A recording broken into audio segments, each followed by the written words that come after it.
ለሰይፉ ግን አንድ ዳይፐር ትገዙለታላችሁ በስተርጅና የተወለዱት ልጆች ተፈራቅጦ ላይ ታች ብሎ ማስተዳደር ይችላል ብላችሁ ታስባላችሁ ያጀማ እንዴ ኧረ ትንሽ አስተያየት እናድርግ እንጂ እሱ ዘረኛ አይደለም ለምን ይዋሻል ዘረኛ አይደለም ግን 4 ኪሎ ያለው ሰውዬ አብይ አህመድ የሚባለው ሰውዬ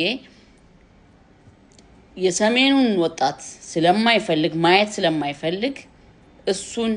ለመተባበር ያክል ነው ካስታወሳችሁ ከዚህ በፊት የኤርትራ መንግስት ጋር ኢሱ ምናምን ብሎ ፍቅር ሲጫወት አብይ አህመድ የኤርትራ ተወላጆችን አቅርቦ ነበር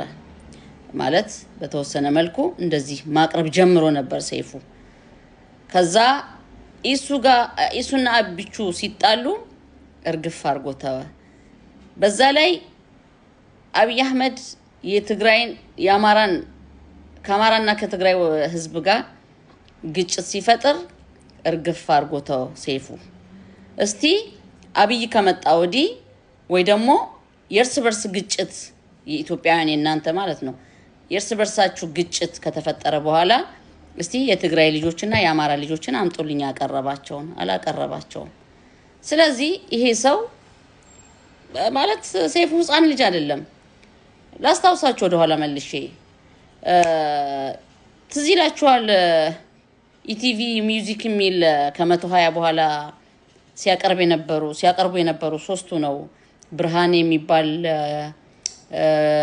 ልጅ እንዲያውም ከሁለቱ ከሶስቱ እሱ ያነሰ ነበር ዛሬ እዩት የሰባ ዓመት ሰው ይመስላል ብርሃኔ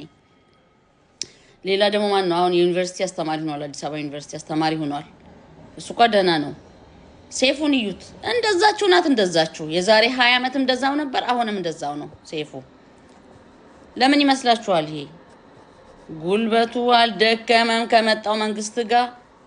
ተመሳስሎ መኖር የሚፈልግ ሰው ነው አሁን ደግሞ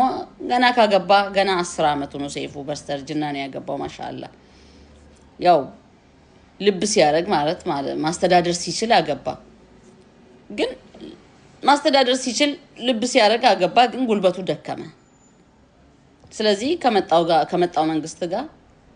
ተመሳስሎ የግድ መኖር ግዴታ ነው አዶናይ አንድ ዳይፐር አይገዛለትም ለምንድነው የሚያቀርበው አዶናይን ለምንድነው ሰሜኖችን የሚያቀርባችሁ እስቲ አንድ ዳይፐር ለልጆቹ ትገዙለታላችሁ እንዴ አብይ ሲስቅ የሚስቅ አብይ ሲያለቅስ የሚያለቅስ እኮ ነው ሰይፉ ስለዚህ እንዳልገባችሁ አትሆኑ ዘረኛ አይደለም ግን አብይ በጎበጠ መንገድ ነው የሚጎብጠው ሰይፉ ስለዚህ ከሰይፉ ጭንቅራት ወረድ በሉ ለማለት እወዳለሁ ሰይፍሻ አንተ ዘረኛ አይደለህም ብሔርተኛ አይደለህም ግን ደንበኛ እስስትን የሚያስንቅ ጸባይ ግን አለ ስለዚህ እንቻለም ስንቴ እንዳንኖርባት ነው እንደዚህ የምትሆነው ሰይፉ አብይ ከመጣ ወዲ ማንን እንደማታቀርብ በደንብ አርገን ያያየነህ ነው ስለዚህ ይሄን አስተካክል አብይ ከመጣ ወዲ ነው ሰይፉ የተቀየረው አመሰግናለሁ